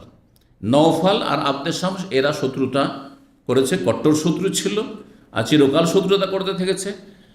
আর হাশেম গোত্রে ও নবী সাল্লাল্লাহু আলাইহি ওয়াসাল্লামের গোত্র, তার ইসলাম কবুল করেছে। আর মোত্তালেব গোত্রের লোকেরা সবসময় সাথ দিয়েছে, সহযোগিতা করেছে হাশেম গোত্রের সাথে। তাহলে আব্দে মনাফের যে 4 ছেলে, এর মধ্যে কি হয়েছে, এই দুটো গোত্রে, যে 4টা গোত্র হয়ে গেল, এখান থেকে 2 গোত্রের লোকেরা ইসলামের কাছাকাছি ছিল, আর 2 গোত্রের লোকেরা ইসলামের চরম শত্রু ছিল। যারা চরম শত্রু ছিল তারা এই বয়কট করে। আর এই 2 বংশের সাথে, 2 গোত্রের সাথে বয়কট করে। যেমন হাশেম গোত্রের সাথে বিয়ে শাদীর নেই, আর তাদের সাথে ব্যবসা বাণিজ্য নেই, কেনাকাটা নেই, ঠিক তেমনি মোত্তালেব গোত্রের সাথে এটা ছিল। তো ওই কথা সংক্ষেপে এখানে বলেছেন। তারপরে সামনে আর একটু বিস্তারিত আসছে। 1590 নম্বর হাদিসে আসছে, আবু হুরায়রা রাদিয়াল্লাহু তাআলা বর্ণনা করছেন, নবী সাল্লাল্লাহু আলাইহি ওয়াসাল্লাম বললেন, মিনাল গাদি ইয়াওমান নাহার, কুরবানির পরের দিনগুলিতে, বললেন কুরবানির পরের দিনগুলিতে। কুরবানির পরের দিন হচ্ছে 11 তারিখ, তারপরে 12 তারিখ, ঠিক না, আর তারপরে হচ্ছে 13 তারিখ জোহর পরে, পাথর মারার পরে মেনা থেকে নবী সাল্লাল্লাহু আলাইহি ওয়াসাল্লাম প্রস্থান করে রওনা দিলেন। আর তারপরে গিয়ে মুহাসসাবা নামক স্থানে অবস্থান করবে। তা আগামীকাল, তাহলে সরাসরি আগামীকাল না, মানে কালকের পরের দিন, জি কালকের পরের দিন। বলছেন নবী সাল্লাল্লাহু আলাইহি ওয়াসাল্লাম বললেন, মিনাল গাদি ইয়াওমান নাহার, কোরবানির দিনের পরের দিন সম্পর্কে, ওয়াহবিনা মেনাই ছিলেন, নাহানো নাজেলুনা গাদান বেখাইফি বানি কেনানা, আগামী দিন আমরা বানু কেনানা বংশের খাইফ নামক স্থানে কি করব, আমরা অবতরণ করব, সেখানে আমরা রাত্রি যাপন করব। আর তারপরে 14 তারিখে সকালবেলা আমরা মদিনা রওনা দেব। এই খাইফ বানি কেনানা হচ্ছে হাইসো তাকাসম আল কুফরি, যেখানে তারা কুফরির ওপর শপথ নিয়েছিল, ইসলামের শত্রুর কুরাইশরা, নেতৃস্থানীয় কাফেররা, ইয়ানি বেজালিকা মুহাসসাব, অর্থাৎ খাইফে বানি কেনানা হচ্ছে মুহাসসাব নামক স্থান, যেটার নাম মুহাসসাব, সেই জায়গায় হচ্ছে খাইফে বানি কেনানা। ওয়াজালিকা আন্না কুরাইশ, মানে কেনানা, কুরাইশ আর কেনানা গোত্র তাদের মিত্র গোত্র ছিল। তাহালাফা, তারা আপোষে কি করেছিল, হলফ করেছিল। হলফ বুঝেন তো, আমাদের দেশে বলে না হলফ, কাকে বলে, কসমকে, শপথকে। তারা চুক্তি করেছিল কিসের, আলা বানি হাশেম, বানি হাশেমের বিরুদ্ধে, আর বানি মুতাল্লিবের বিরুদ্ধে। কিন্তু বানি আব্দুল মুত্তালিব শব্দটি এসছে, এটা ভুল, এইটা বর্ণনাকারীর ভ্রম হয়েছে, পরে তার সংশোধনী আসছে, যে কথাটা হবে বানুল মুত্তালিব। এই জন্য আমি যে ইতিহাসটা বয়ান করলাম সেটাকে এখন মিলান, যে একদিকে ইসলামের পক্ষে কারা, বানু হাশেম, হাশেম গোত্র আর মুত্তালিব গোত্র, আর ইসলাম বিরোধী হচ্ছে বানু নওফাল, বানু আব্দে শামস, আর যারা বড় বড় কাফের নেতা মক্কার, তারা এই কেনানা বংশ যারা বসবাস করত এই মুহাসসাব নামক স্থানে, যেটা মুআল্লার পরের এলাকা। মুআল্লা থেকে যখন এদিকে আপনার বাস ছেড়ে চলে আসবে, যখন আপনারা চলে আসছেন, হয়তো রওনা মক্কা থেকে দিচ্ছেন বাস এদিকে, তখন যে রোড দিয়ে আসছেন সেই রোডে জুমাইজা আর তারপরে মাহবেদা, এই এলাকাগুলো। তো এখানে তারা কি করেছিল, শপথ নিয়েছিল কাদের বিরুদ্ধে? বানু হাশিমের বিরুদ্ধে আর বানু মুত্তালিবের বিরুদ্ধে। এই জন্য বর্ণনাকারী বলছেন বানু আব্দুল মুত্তালিব বলেছেন, আও বানিল মুত্তালিব, হ্যাঁ মুত্তালিব গোত্রের বিরুদ্ধে, এটাই সঠিক। আল্লাহ ইউনাকিহুম, যে তাদের সাথে বিয়ে শাদী দেওয়া হবে না, ওয়ালা ইউবাহ, তাদের সাথে ব্যবসা বাণিজ্য কেনা বেচা করা হবে না, কোনো পণ্য দেবে না, কোনো খাবার দেবে না, কোনো কিছু তাদেরকে দেবে না আর নেবেও না। তাদের ব্যবসা করতে যদি বাইরে থেকে নিয়ে আসে এ কোরাইশের বানু হাশিম, নবী সাল্লাল্লাহু আলাইহি ওয়াসাল্লামের গোত্রের লোকেরা, মোতার গোত্রের, তো কেউ কিনে না। আর যদি তাদের কাছে কিনতে যায় তারা কথাই বলে না, বিক্রি করে না। এইরকম শপথ করেছে দীর্ঘ 3 বছর ধরে। বড়ই কষ্ট পেয়েছেন নবী সাল্লাল্লাহু আলাইহি ওয়াসাল্লাম, সাহাবায়ে কেরাম। জি, মৃত পশু খেতে হয়েছে, গাছের বাকল খেতে হয়েছে, ঘাসপাত খেতে হয়েছে, আল্লাহু আকবার। জি হ্যাঁ, ছাগলের চামড়া, পুরনো চামড়া, সেগুলোকে কেটে কেটে টুকরো করে সিদ্ধ করে খেতে হয়েছে, আল্লাহু আকবার। জি, আকাশে দিয়ে তাকালে ক্ষুধার তাড়নায় ধোঁয়া দেখত। জি, সেটা যদিও আযাবের সম্পর্কে বলা হয়েছে, কিন্তু এটা মানুষের যখন প্রচণ্ড ক্ষুধা হয় তখন হয়। হ্যাঁ, চোখে দেখে না ঠিকভাবে। জি, দৃষ্টিশক্তি কাজ করে না। তো বলছেন কতদিন পর্যন্ত এই শপথ তাদের? হাত্তা ইউসলেমু এলাইহিমুন নবী সাল্লাল্লাহু আলাইহি ওয়াসাল্লাম, যতক্ষণ পর্যন্ত নবী সাল্লাল্লাহু আলাইহি ওয়াসাল্লামকে তাদের হাওয়ালা না করে দেওয়া হবে। ধরিয়ে দাও, নবীকে আমাদের হাতে ন্যস্ত করে দাও, আমরা তাকে খুন করব, তোমরা বলো যে তোমরা যা পারবে তাই করো। তার মানে ইসলাম ত্যাগ করো আর নবীকে ত্যাগ করো, আর না হইলে তোমাদের সাথে কোনো কারবার নেই, কোনো সম্পর্ক নেই। বয়কট। আল্লাহ রাব্বুল আলামিন তাদের কঠিন শাস্তি দিয়েছেন, আল্লাহ নিশ্চিন্ন করে দিয়েছেন। বলো আলহামদুলিল্লাহ। ওকাল বানু হাশিম আর বানুল মুত্তালিব, এটা কাল আবু আব্দুল্লাহ ইমাম বুখারী রাহিমাহুল্লাহ বলছেন যে বানুল মুত্তালিব আশবাহ, বানুল মুত্তালিব কথাটি বেশি সহি, বেশি সহি যেটা বললাম। আর বানু আব্দুল মুত্তালিবের গোত্র না, বরং মুত্তালিবের গোত্র। জি, আব্দুল মুত্তালিব বিন হাশিম, তাহলে এই হাশিম বংশ আব্দুল মুত্তালিব, নবী সাল্লাল্লাহু আলাইহি ওয়াসাল্লামের দাদা। সময় কত হয়েছে? হ্যাঁ, 1 ঘন্টা হয়নি মনে হচ্ছে, তাই না? আর কিছুক্ষণ একটু এগিয়ে দেওয়া যায়। 46 নম্বর অধ্যায়, বাবু কাউলিল্লাহ তাআলা। এই অধ্যায় হচ্ছে মহান আল্লাহর বাণী সম্পর্কে। ওয়াইজ কালা ইব্রাহিম, ও স্মরণ করো যখন ইব্রাহিম আলাইহিস সালাম বললেন, রব্বি জাল হাযাল বালাদা আমিনা, হে আল্লাহ এই শহরকে, এই নগরীকে তুমি নিরাপদ বানিয়ে দাও। ওয়াজনবনি ওয়া বানি আন না'বুদাল আসনাম, আমাকে এবং আমার সন্তানদেরকে মূর্তি পূজা থেকে রক্ষা করো, প্রতিমা পূজা থেকে রক্ষা করো, দূরে রাখো। রব্বে, হে আমার রব, হে মালিক, ইন্নাহুন্না আদলালনা কাসীরান, এই প্রতিমাগুলি বহু মানুষকে পথভ্রষ্ট করেছে। এই শিরকের ধর্ম, কুফরির ধর্ম বহু মানুষকে পথভ্রষ্ট করেছে। কেন? গোঁড়ামি, বাপদাদা 14 পুরুষ করে চলে আসছে, আর সেই ধর্ম ছেড়ে দেবো? তুই তোর বাপকে অস্বীকার করে, আমাদের সে মূর্খ লোকদের কথা বলে না, তোর বাপকে অস্বীকার করবি? হ্যাঁ, মানে বাপকে অস্বীকার করা হয়ে গেল, বাপের ধর্ম অস্বীকার করে দিলেন। সেই জন্য মিলাদ ছেড়ে দিলেন, কিয়াম ছেড়ে দিলেন, আপনি মাজার পূজা ছেড়ে দিলেন, পীর ধরা ছেড়ে দিলেন। তোর বাপকে মানিস না তুই? হ্যাঁ, তোর বাপকে অস্বীকার করবি? হ্যাঁ, তুই কি যারও সন্তান নাকি? তোর বাপের তরিকে জাহান্নামে যেতে হবে। লা হাওলা ওয়ালা কুওয়াতা ইল্লা বিল্লাহ। এগুলো হচ্ছে বাতিল পন্থীদের কথা আমাদের দেশে। জি, হে আল্লাহ, ইব্রাহিম আলাইহিস সালাম দোয়া করেছেন, আর ইব্রাহিম আলাইহিস সালাম এই কথা বলছেন যে মূর্তিগুলি বহু মানুষকে পথভ্রষ্ট করেছে। বাতিলের দিয়ে আহ্বান করে, কারণ প্রতিটি মূর্তির পিছনে জিন শয়তান কাজ করছে। জিন শয়তান আছে, আর জিন শয়তান আপ্রাণ চেষ্টা করছে যে এই বাতিল ধর্ম থাক, মানুষের মন গড়া ধর্ম থাক, মূর্তি পূজা, মাজার পূজা থাক। জি, সুতরাং প্রতিটি মাজারে শয়তান অবস্থান করছে, কারণ চাই যে মাজার কেন্দ্রিক ধর্মকর্ম করে জাহান্নামে যাকে মুসলিমরা। জি, শয়তান জান্নাতে যেতে দিতে চাই না। যে এরাকে তো মূর্তি পূজা করানো যাবে না এই মাজারপন্থীদেরকে, কিন্তু এদেরকে মাজার পূজা করে জাহান্নামে নেওয়া যাবে। জি, তো ইব্রাহিম আলাইহিস সালাম দোয়া করেছিলেন, ফামান তাবিআনি ফাইন্নাহু মিন, সুতরাং যে আমার অনুসরণ করবে সে আমার দলভুক্ত। ওমান আসানি, যে আমার নাফরমানি করে বিরুদ্ধাচরণ করবে, ফাইন্নাকা গফুর রহিম, হে আল্লাহ তুমি তার জন্য ক্ষমাশীল, বড় দয়ালু।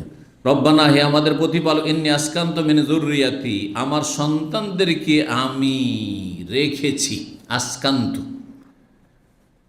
তাদেরকে বাসস্থান দিয়েছি, রেখেছি কোথায়? বেওয়াদিন গায়রে জি যারইন, অনুর্বর উপত্যকায়, এমন উপত্যকায় রেখে দিলাম তাদেরকে আবাসন দিলাম যেখানে কোনো রকমের ফসল আদি জন্মায় না, গায়রে জিজারন, কোনো কিছু নেই, আল্লাহ পার্থিব কোনো ব্যবস্থা নেই রুজি রিজিকের, তারপরে তোমার হুকুমে রেখে দিলাম কোথায়? ইনদা বাইতিকাল মুহাররাম, তোমার সম্মানিত গৃহের পাশে, সম্মানিত ঘর, কাবা ঘরের পাশে। রব্বানা কোন জায়গাতে রেখেছিলেন? হ্যাঁ, কোন জায়গায় রেখেছিলেন? যেখানে জমজম করবো সেখানে, জমজম করে পাশে, জি। মাতাফে, বর্তমান তওয়াফের জায়গাতে, জি। রব্বানা, তারপরে বলছেন লিউকিমুস, কেন আমি রেখে গেলাম? যাতে করে তারা সালাত কায়েম করে, বড় হয়ে আমার ছেলে ইসমাইল যাতে করে নামাজ পড়ে, সালাত কায়েম করে। চিন্তা আগে মুসলমান রাখতে হবে, চিন্তা আগে নামাজই তৈরি করতে হবে, এই চিন্তা হওয়া উচিত আপনার আমার। কিন্তু এই চিন্তা নেই। দুনিয়ার অনেক বড় করার জন্য ডাক্তার, ইঞ্জিনিয়ার, আর এই করব সেই করব, হ্যাঁ, সেই জন্য প্রচুর টাকা পয়সা খরচ করা হচ্ছে। কিন্তু আমার ছেলেকে আগে মুসলিম বানাইতে হবে, এই চিন্তা কয়জন লোকের আছে? কয়জন লোকের আছে? খুঁজে পাবেন না, ইল্লামা রাহিমাল্লাহ। আর যাকে আল্লাহ তৌফিক দিয়েছেন যে আমার ছেলেকে মুসলিম বানাইতে হবে, আমার ছেলেকে দিনের উপর রাখতে হবে, তাহলে জানবেন যে আলহামদুলিল্লাহ, আল্লাহ শুকরিয়া আদায় করেন যে আল্লাহর খাস তৌফিক আপনার সাথে রয়েছে। আল্লাহ আরও তৌফিক দান করুন। লিউকিমুস সালাহ, যাতে করে সালাত কায়েম করে আমার ছেলেরা, আমার পরিবার, আমার বংশধর। ফাজআল আফইদাতাম মিনান নাস, তারা একা একা কী করে থাকবে আল্লাহ? সুতরাং এখানে কোনো মানুষও বসবাস করে না, আমার স্ত্রী, আমার ছেলে মেয়ে একা কেমন করে বাস করবে এমন জায়গায়? চারিদিকে পাহাড়ে ঘেরা। কিছু লোকের অন্তরকে আল্লাহ আকৃষ্ট করে দাও, যাতে করে তারা এখানে যাতায়াত করে, আসতে থাকে। বলছেন ফাজআল আফইদাতাম মিনান নাস, কিছু মানুষের অন্তরকে আল্লাহ আপনি অনুরাগী করে দেন। তাহওয়ি ইলাইহিম, যাতে তাদের অন্তরগুলি কি হয়? অনুরাগী হয়, আগ্রহ বাড়ে, যেন যাবো আল্লাহর ঘরে, আল্লাহর ঘরে জিয়ারত করবো। দেখেন তাফসীরকাররা বলেছেন, ইব্রাহিম আলাইহিস সালাম এখানে বলেছেন কিছু মানুষের অন্তরকে আকৃষ্ট করে দেন। যদি বলতেন সমস্ত মানুষের অন্তরকে আকৃষ্ট করে দেন, মানব জাতির অন্তরকে আল্লাহ কি করে দেন? অনুরাগী করে দেন এই ঘরের জন্য, তাহলে সারা দুনিয়ার লোক উঠে চলে আসতো এই মক্কায় তওয়াফ করার জন্য, হজ করার জন্য, উমরা করার জন্য। কিন্তু দোয়া করেছেন কিছু মানুষের জন্য, যার ফলে মুসলিমদের মধ্যে ভালো মানুষ যারা, তাদেরই এই হজ উমরা নসিব, অথবা হজ উমরা নসিব গরিবের যদি নাও হয় তবুও অনুরাগী, যে আল্লাহর ঘরটা যদি এক নজর দেখতে পেতাম, একবার যেতে পারতাম, একটু তওয়াফ করতে পারতাম, একটু হজ করতে পারতাম, ঠিক না? জি, এই দোয়া কবুল হয়েছে, যার ফলে বহু মানুষ আসার জন্য উদ্গ্রীব হয়ে রয়েছে। সূরা ইব্রাহিম আয়াত 35-37। এইখানে ইমাম বুখারী রাহিমাহুল্লাহ হয়তো অধ্যায় কায়েম করেছিলেন, আর তারপরে সময় পাননি হাদিস নিয়ে আসার, অথবা আর একটা জবাব বলা হয়েছে যে তিনি আগে অধ্যায় কায়েম করে দিয়েছেন, তারপরে হাদিস তলাশ করেছেন, কিন্তু হাদিস দেখেছেন যে তার যে শক্ত শর্ত, সহি হাদিস ছাড়া সামান্য কিছু যদি থাকে, সহির নিচে হাসান, অনেক সহি হাদিস ইমাম মুসলিম নিয়েছেন, তিনি নেন। তো যার ফলে তার শর্ত মোতাবেক হাদিস পাননি, কিন্তু এই মর্মে হাদিস রয়েছে, কিন্তু হাদিসগুলি তার শর্ত সাপেক্ষ না হয় তিনি নিয়ে আসেননি। এরকম 47 নম্বর অধ্যায়, তাতেও আয়াত রয়েছে আর তারপরে হাদিস রয়েছে।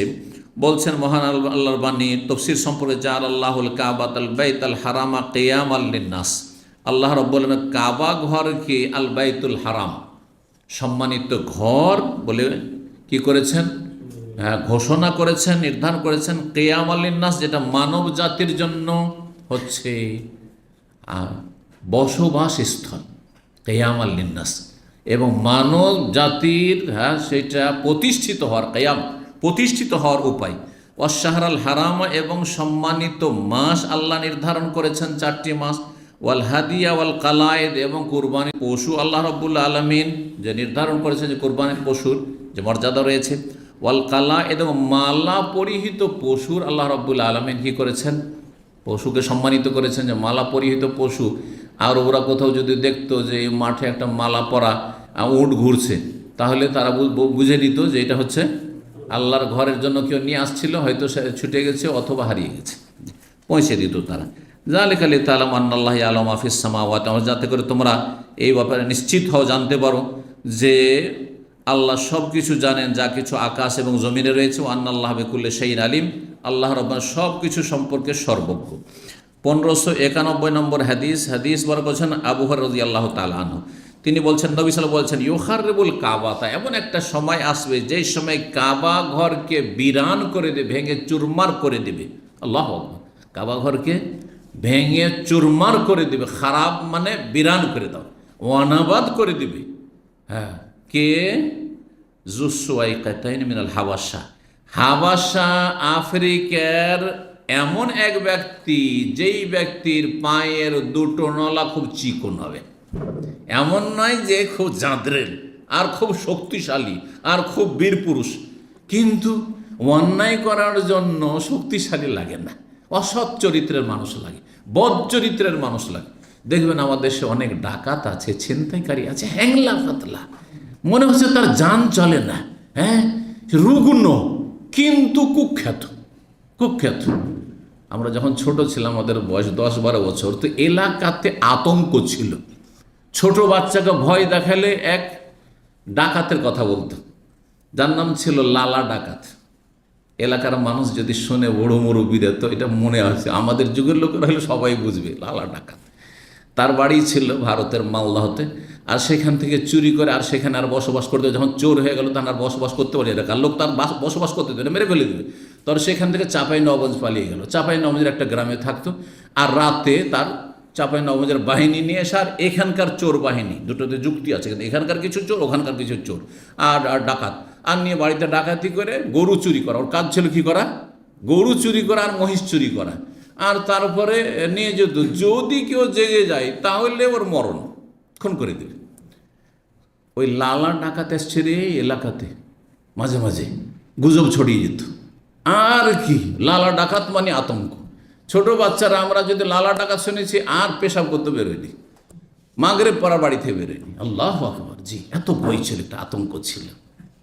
জানি না শেষ জীবনে তবা নসিব হয়েছে কিনা, কেন মুসলিম ছিল, যদিও পাপিষ্ট, যদি তবা নসিব হয় তো আলহামদুলিল্লাহ, আর না হলে আফদা ইলা মাকাদু, যা কিছু করেছে শাস্তি পেয়ে গেছে। তো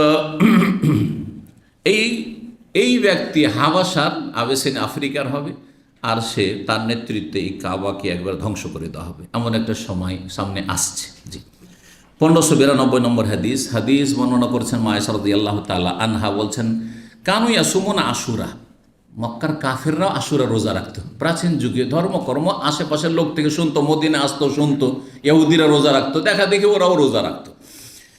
কাবলা ইউফরাজা রমজান, রমজান ফরজ হওয়ার আগে মুসলমানরাও রোজা রাখতেন, ইসলাম কবুল করে তারপর তারা রোজা রাখতেন। আর রমজানের রোজা কখন ফরজ হইল? দ্বিতীয় হিজরিতে। তাহলে দ্বিতীয় হিজরির আগ পর্যন্ত আশুরা, যে এক বছর মহররম মদিনায় পেয়েছেন, নবী সাহাবায়ে কেরাম তার আশুরা রোজা ফরজ হিসাবে রাখতেন সাহাবায়ে কেরাম। তারপরে বলছেন, ওয়াকানা ইয়াউমান তুস্তারু ফিহিল কাবা, আর এই আশুরার দিবসেই কাবার গেলাপ চড়ানো হইত, কাবাকে ঢাকা হইত। তাহলে কাবার গেলাপ চড়ানোর ইতিহাস আর পরম্পরা চলে আসছে আগে থেকে, যুগ যুগ ধরে। ফালামা ফারাজ আল্লাহ রমজান, যখন রমজানের সিয়াম আল্লাহ ফরজ বা দ্বিতীয় হিজরিতে, তখন রাসূল বললেন, মানসা ইয়াসুমাহু, কেউ যদি আশুরা রোজা রাখতে ইচ্ছুক হয় তো রাখুক, নফল সুন্নাত, ফালিয়াসুমহু রাখুক। অমানসা, আর কেউ যদি চায় ইয়াতরুকাহু, যে ছেড়ে দিও, ফালিয়াতরুকু, ছেড়ে দিও, আর ফরজ থাকলো না, কারণ ফরজ সিয়াম রোজা ফরজ হয়েছে রমজান মাসে। 1593 সর্বশেষ হাদিস, আবু সাঈদ খুদরি রাদিয়াল্লাহু তাআলা আনহু বর্ণনা করছেন, নবী সাল্লাল্লাহু আলাইহি ওয়াসাল্লাম বলেছেন, লা ইউহাজ্জান্নাল বাইত ওয়ালা ইউতামারান্না বাদা খুরুজে ইয়াজুজ ওয়া মাজুজ, অবশ্যই বাইতুল্লাহর কাবা ঘরের হজ হইতে থাকবে এবং ওমরা চলতে থাকবে, ইয়াজুজ মাজুজের বড় কিয়ামতের লক্ষণ আসার পরেও, মানে ইয়াজুজ মাজুজের পরেও কি থাকবে? হজ চালু থাকবে আর ওমরাও চালু থাকবে। এটা তো পজিটিভ পেলাম, যে মাশাআল্লাহ, এত ফিতনা ফাসাদ সৃষ্টি করবে ইয়াজুজ মাজুজ, বিশৃঙ্খলা সারা দুনিয়াতে, মানুষের জন্য বসবাস জীবনযাপন কঠিন হয়ে যাবে, তারপরেও হজ উমরা চলতে থাকবে। এটি একটি হাদিস। আর এই হাদিসের সমর্থক হাদিস আরও কিছু হাদিস রয়েছে, কিন্তু আর একটি হাদিস শুনুন, যে হাদিসটি বর্ণনা করেছেন আব্দুর রহমান ইমাম শোবা রাহিমাহুল্লাহ থেকে। তিনি বলছেন, তার সূত্রে নবী সাল্লাল্লাহু আলাইহি ওয়াসাল্লাম বলেছেন, সেটি হাদিস, লা তাকুমুস সাআতু হাত্তা লা ইউহাজ্জাল বাইত, কিয়ামত অতদিন কায়েম হবে না যতদিন পর্যন্ত বাইতুল্লাহর হজ চলতে থাকবে। মানে এমন একটা সময় আসবে, কিয়ামত যখন হবে সেই সময়ের আগে হজ বন্ধ হয়ে যাবে। কোনো নিরাপত্তা থাকবে না। যখন এত বেশি ভয় আর আতঙ্ক, নিরাপত্তাহীনতা, তখন আর কে বেরোবে বাড়ি থেকে? নিজের জায়গা থেকে কেউ বেরোতে পারে না। এটা একটা দিক, যদি মুসলিম থাকে। আর না হলে এমন হবে যেমন অন্য হাদিসের সমর্থক হাদিস, যে লা তাকুমুস সাআতু হাত্তা লা ইউকালা ফিল আরদি আল্লাহ আল্লাহ, যতদিন আল্লাহ বলা লোক তবে ততদিন পর্যন্ত কিয়ামত কায়েম হবে না। তাহলে এমন হয়তো কিছু বছর হবে যে আল্লাহ বলার দুনিয়াতে কোনো লোকই নেই, মানে লা ইলাহা ইল্লাল্লাহ বলনেওয়ালাই নেই, কালেমা তাইয়্যিবা লোকই নেই, কোনো মুসলিমই নেই। তাহলে আর হজ কিসের হবে? কিসের আর হজ হবে? তাহলে হজ বন্ধ হয়ে যাবে। বুঝতে পেরেছেন? সহিহ মুসলিমের হাদিস এটি। সহিহ মুসলিম আরেকটি হাদিস রয়েছে, লা তাকুমুস সাআতু ইল্লা আলা শিরারিল খালকি, কিয়ামত কায়েম হবে একেবারে সৃষ্টির নিকৃষ্ট মানুষগুলির ওপর। কোনো মুসলিম মুমিন বেঁচে থাকবে আর পশ্চিম দিকে সূর্য উঠবে আর কিয়ামতের এই মহা ভূমিকম্প শুরু হয়ে যাবে, যা জুলজিলা তাল এটা হবে না। তার আগে মুসলিমদের রূহ কবজ হয়ে যাবে, মুসলিম এই কষ্ট পাবে না। তার আগে মুসলিম আল্লাহর কাছে চলে যাবে, মুসলিমের রূহ। তো সেই সময়গুলিতে কি হবে? এমন একটা সময় শেষকালে একেবারে যে হজ উমরা বন্ধ হয়ে যাবে। তাই বলছেন ওই হাদিস, লা তাকুমুস সাআতু, কিয়ামত কায়েম হবে না অতদিন, হাত্তা লা ইউহাজ্জাল বাইত, যখন হজ করা বন্ধ হয়ে যাবে তখন কিয়ামত কায়েম হবে। অর্থাৎ কাফেরদের ওপর শুধু কিয়ামত কায়েম হবে, কোন মুসলিমের ওপর কিয়ামত কায়েম হবে না। ইমাম বুখারী রাহিমাহুল্লাহ বলছেন দুটো হাদিস পরস্পর বিরোধী। একটা হাদিসে আছে যে ইয়াজুজ মাজুজ পর্যন্ত, তারপরেও কি চলতে থাকবে? এই জন্য চলতে থাকবে ইয়াজুজ মাজুজ, এটাও আপন জায়গায় ঠিক আছে। ইয়াজুজ মাজুজের পরে ঈসা আলাইহিস সালাম, ইমাম মাহদী আর ঈসা আলাইহিস সালাম। তাহলে ইয়াজুজ মাজুজের পরে যখন ঈসা আলাইহিস সালামের রাজত্ব হবে, তাহলে তখন হজ তো থাকবে, কারণ ইসলামী রাষ্ট্র, সারা পৃথিবীতে মুসলিম, ইসলাম ছাড়া আর কিছুই কবুল করা হবে না। সারা পৃথিবী সবাই মুসলিম, একটা যুগ আসবে, কিন্তু অল্প সময় কয়েকটা বছর থাকবে সেটা। যেমন কিছু রেওয়ায়েত দ্বারা যেন 7টা বছরের কথা আছে। তো আপন জায়গায় ওটাও ঠিক আছে, কিন্তু এই হাদিস তার বাহ্যিক বিরোধী কিনা, যে কিয়ামত কখন কায়েম হবে? যখন আর হজ হবে না। তো বাহ্যিক পরস্পর বিরোধী সাংঘর্ষিক হাদিস হওয়ার কারণে ইমাম বুখারী বলছেন, ওয়াল আউয়ালু আকসারু, আগের হাদিসের সংখ্যা বেশি, মানে সেই হাদিসের বর্ণনাকারী সংখ্যা বেশি, সুতরাং আগের হাদিসটা শক্তিশালী। তাহলে ইমাম বুখারী রাহিমাহুল্লাহ তারজিহ দিচ্ছেন, মানে যেটা বেশি শক্তিশালী হাদিস সেটার উপর আমল করব, মানে বিশ্বাস করব যে হজ কিয়ামত পর্যন্ত কি থাকবে? বহাল থাকবে। আর পরের হাদিসটা তুলনামূলক দুর্বল তো নয়, কিন্তু তার চাইতে শক্তিশালী যে হাদিস, সুতরাং এটা আমরা এর উপর অত আস্থা করব না। কিন্তু ইমাম বুখারী ছাড়া অন্যরা বলেছেন না, ইমাম বুখারী যে শুধু হাদিসের বেশি সংখ্যক বর্ণনাকারী বলেই সেটাকে নিয়ে নিলাম আর অন্যটাকে উপেক্ষা করলাম, এটার কোনো প্রয়োজনই নাই। বরং দুটোর সমন্বয় খুব সহজ, যে ইয়াজুজ মাজুজের পরেও কি হবে? হজ হবে, কিন্তু তারপরে এমন একটা সময় আসবে যে সময় হজ বন্ধ হয়ে যাবে। সেটা যেমনটা বললাম, নিরাপত্তা নেই, সুতরাং বাড়িঘর থেকে মানুষ বেরোতে পারছে না। ইসলাম আছে, মুসলিম আছে, কিন্তু আর যেতে পারছে না, কারণ করোনাতে হজ বন্ধ হয়ে যায়। এটাই দেখেন, করোনাতে হজ বন্ধ হয়েছে না হয়নি? ঠিক এই তো করোনা সামান্য, যখন কিয়ামতের কাছাকাছি সময় এমন বড় বড় বালা মুসিবত আসবে, তখন কি যে হবে আল্লাহ হেফাজত করুন। আর ওই জামানা যেন আমরা না পাই, আল্লাহ হেফাজত করুন। জাযাকুমুল্লাহ খাইর। ওয়া সাল্লাল্লাহু সাল্লাম নবিয়ানা মুহাম্মদ ওয়া আলা আলিহি ওয়া সাহবিহি আজমাইন।